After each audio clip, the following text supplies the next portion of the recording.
तुलसी जाके मुखन ते धोख्यो निकसत राम,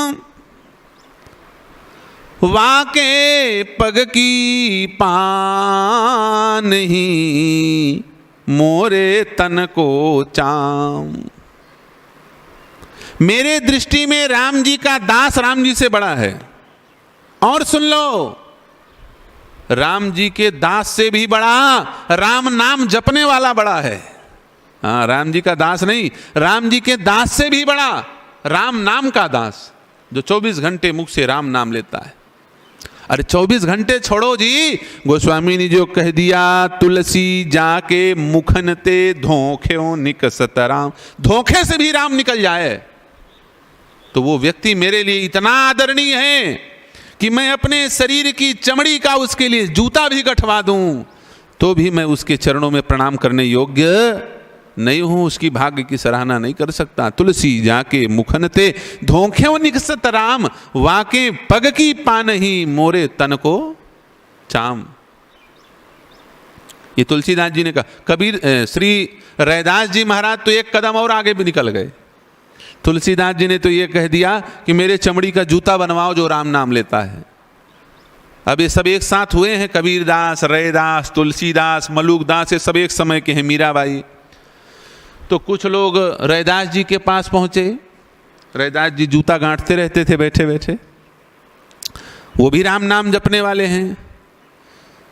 रैदास जी से पूछा, बाबा तुलसीदास जी ने आज बयान दिया है कि तुलसी जाके मुखन ते धोख्यो निकसत राम, वाके पग की पानहि मोरे तन को चाम। ये बयान दिया है उन्होंने, जो राम नाम जपता है मेरी चमड़ी का उसके लिए जूता बनवा दो। और आप भी राम नाम जपने वाले हो। हम लोग पूछने आए हैं कि तुलसीदास जी के चमड़ी का राम नाम जपने वाले के लिए जूता बनेगा, तो आपके चमड़ी का क्या बनेगा? आप क्या बनवाओगे? रैदास जी महाराज रोने लगे। हो, तुलसीदास जी के चमड़ी का जूता बनेगा तो अब तो मैं जूता नहीं बन सकता, क्योंकि तुलसीदास जी बड़े हैं, विद्वान हैं, ब्राह्मण कुल में जन्म लिया है, और मैं चमड़ा गांठता हूँ बैठ करके। मेरा कर्म दूसरा है, उनका कर्म दूसरा है। न उनके समान मैं विद्वान हूँ, किसी प्रकार से मेरी उनकी समता नहीं है, लेकिन फिर भी राम जी के लिए निष्ठा तो मेरे मन में भी है। तो एक काम करना, उनके चमड़ी का जूता बना देना। और जूता के नीचे एक ठो क्या लगता है? पैंतरी। क्या कहते हैं उसको? पैंतरी। तुलसीदास जी के चमड़ी का जूता बना देना और मेरे चमड़ी का पैंतरी लगा देना। मेरा भी कुछ लग जाएगा राम जी के नाम लेने वाले के सेवा में। रैदास जी महाराज कहते हैं, तुलसीदास जी ने कहा कि तुलसी जाके मुखन ते धोखे से राम नाम निकले। और रैदास जी महाराज कहते हैं धोखे से नहीं, सपनों में बर्राई के सोया हुआ है कोई आदमी, और सपने में कभी एक आध बार, सपने में लोग बर्राते हैं ना, हाँ, कई लोग बोलने लग जाते हैं बड़बड़ बड़बड़ कुछ का कुछ। रैदास जी महाराज कहते हैं सपनों में बर्राई के धोख्यो निकसत राम। जागते में नहीं, सोए हुए में, सपने में यदि उसके मुंह से धोखे से राम नाम निकल जाए तो क्या करना? बोले सपनों में बर्राई के धोख्यो निकसत राम, वाके पग की पैंतरी मोरे तन को चाम। मुझे जूता मत बनाना, नहीं तो बराबरी हो जाएगी तुलसीदास जी से। मैं दासानुदास हूँ, मुझे जूता नहीं पैंतरी लगा देना मेरी चमड़ी। इतनी निष्ठा है राम जी के प्रति, इतनी निष्ठा राम नाम के प्रति, राम नाम के प्रति नहीं, राम नाम लेने वाले के प्रति। राम नाम लेने वाला सबसे बड़ा बड़भागी है इस संसार में। सबसे बड़ा राम नाम लेने वाला, उससे बड़ा कोई संसार में है नहीं। सच बताओ सबसे बड़ा कौन है? एक जगह चर्चा चल पड़ी सबसे बड़ा कौन, तो दुनिया भर के लोग बैठे थे, सब अपनी अपनी बात बतावें। एक आदमी ने कहा हम जानी धरती बड़ी, जहाँ पर हैं सब देश।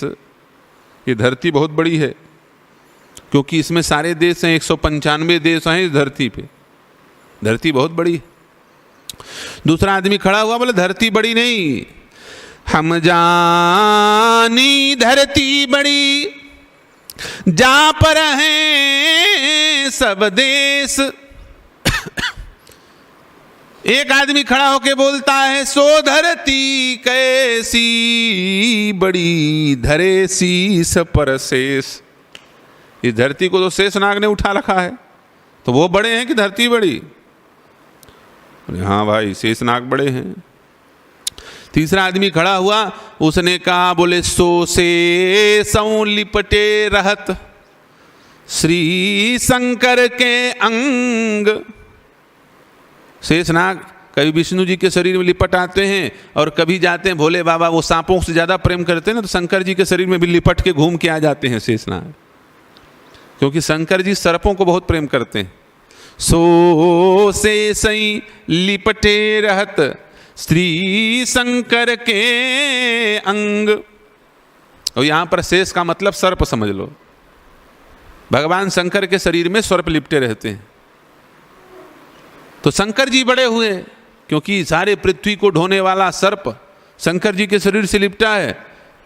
उतने में एक आदमी बोल पड़ा, बोले शंकर जी बड़े नहीं हैं, शंकर भी कैलाश में पार्वती के संग। वो शंकर जी तो कैलाश पर्वत में बैठे हैं माता पार्वती के सहित, इसलिए कैलाश पर्वत बड़ा है। उतने में रावण के कुछ पार्टी वाले लोग पहुंचे वहां पे। चुनाव में हर व्यक्ति अपनी अपनी बात बोलता है। रावण के पार्टी वाले पहुंचे, उन लोगों ने कहा, अरे कैलाश वैलाश कुछ नहीं है, सुनते हैं कैलाश को रावण उठा लिया कई बार। ये रावण जो है मुकदर नहीं उठाता था, पहलवानी करता था तो मुकदर नहीं उठाता था। क्या उठाता था? बोले एक बार कैलाश पुनली ने जाय उठाई, मनहु तौल निज बाहुबल चला बहुत सुख पाई। इसकी जब इच्छा होए जावे 1 2 3 करके पटक के चला वह कैलाश पर्वत को। तो रावण के पलटी वालों ने कहा, सुनते हैं कैलाश को रावण उठा लिया कई बार। तो रावण के दल वाले जब बोले तो भाई रामा दल वाले कहाँ चुप रहने वाले थे। वो बोले, अरे देखो रे, रावण के दल वाले बोलना शुरू कर दिए, तुम क्यों चुप हो, तुम भी बोलो। तो रामा दल वाले बोल पड़े, रावण बड़ा नहीं है, कैलाश उठा लिया तो बड़ा हो जाएगा। उसने कहा, बोले वो तो है ही है, सुनते हैं कैलाश को रावण उठा लिया कई बार। तो राम जी के दल वाले बोल पड़े, सो रावण मारे मरो राम बाण की मार।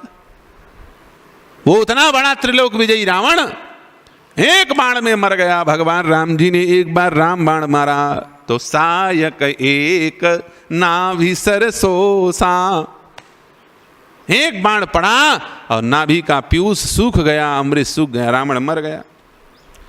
तो इसलिए निर्णय हो गया भाई कि सबसे बड़े राम जी हैं। घोषणा करने वाले थे वहाँ पे पंचायत के जो सियाने बैठे थे, वो बोले भाई अब निर्णय हो गया, अब राम जी के बाण से बड़ा कुछ नहीं है, राम जी सबसे बड़े हैं।